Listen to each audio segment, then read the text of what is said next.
if you have a Docker desktop on your Mac OS and you are seeing this pop up, it's because your Docker desktop version has an issue. In this video we will fix that issue. So the fix is simple. We just have to upgrade to the latest version, and there are two ways of upgrading to latest version. One is just you download the latest version from Docker website, and second, if you are using Homebrew, you will have to upgrade your Docker with the upgrade command, or just uninstall and install. I'll just quickly show you how to upgrade.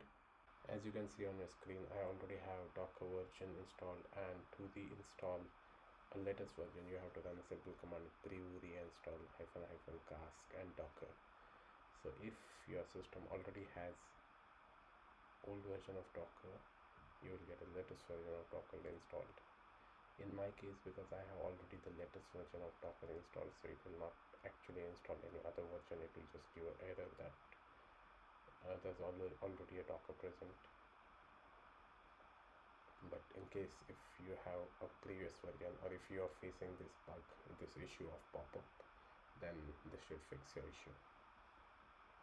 Thank you very much for watching.